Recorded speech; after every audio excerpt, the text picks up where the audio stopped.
कहानी एक छोटे से गांव की है जहां सर्दियों की ठंड अपने चरम पर होती थी।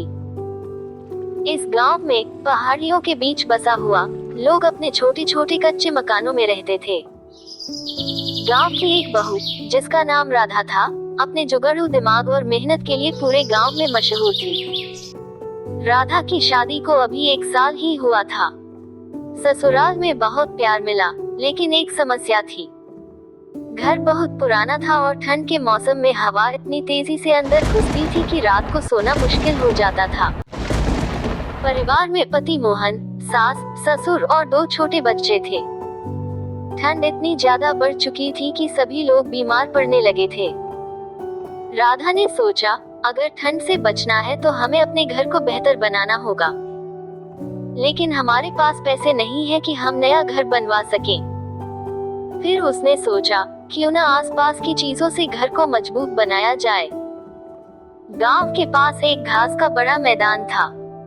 राधा ने अपने पति से कहा, मोहन, हम इस घास का इस्तेमाल करके घर को ठंड से बचा सकते हैं। मोहन ने हैरानी से पूछा, लेकिन घास से घर कैसे बनाएंगे? राधा मुस्कुराई और बोली, बस तुम देखते जाओ। राधा ने गांव की औरतों को बुलाया और अपनी योजना बताई।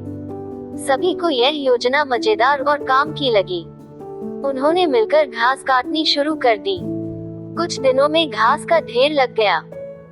अब राधा ने महिलाओं को सिखाया कि कैसे इस घास को बुनकर मोटी चादरें और दीवार की तरह इस्तेमाल किया जा सकता है। 10 कदमों में घास का घर। घास इकट्ठा करना। राधा और गांव की औरतों ने सुबह सुबह जाकर बड़ी मात्रा में घास काटी। घास सुखाना। उन्होंने घास को धूप में सुखाया ताकि वह मजबूत हो जाए। लकड़ी का ढांचा तैयार करना। मोहन और गांव के पुरुषों ने घर के चारों तरफ लकड़ी का ढांचा बनाया। घास बुनना। राधा ने औरतों को सिखाया कि घास को कैसे बुनकर चटाई की तरह बनाया जाए।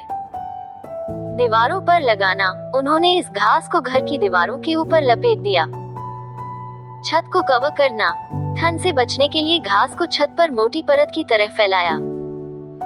फर्श पर बिछाना। जमीन पर घास की चटाई बिछाई ताकि ठंडी जमीन से बचा जा सके। दरवाजे और खिड़कियां ढकना। दरवाजों और खिड़कियों पर भी घास की परत लगाई।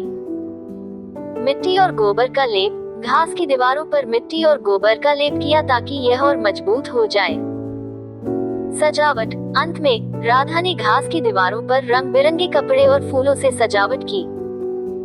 जब घास का ये घर तैयार हुआ तो वह न केवल ठंड से बचाव का एक मजबूत तरीका बना, बल्कि देखने में भी बहुत सुंदर था। पूरे गांव में राधा की तारीफ होने लगी और लोग भी राधा से प्रेरित होकर अपने घरों में यही तरीका अपनाने लगे।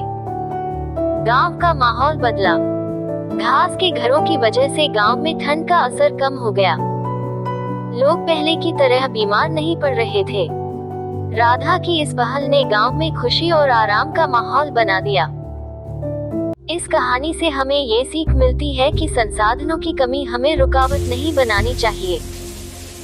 अगर दिमाग और मेहनत सही तरीके से लगाई जाए तो बड़ी से बड़ी समस्या का हल निकल सकता है। राधा के जुगाड़ू घर ने साबित कर दिया कि सच्ची मेहनत और थोड़ी सी सोच से किसी भी मुश्किल को आसान बनाया जा सकता है।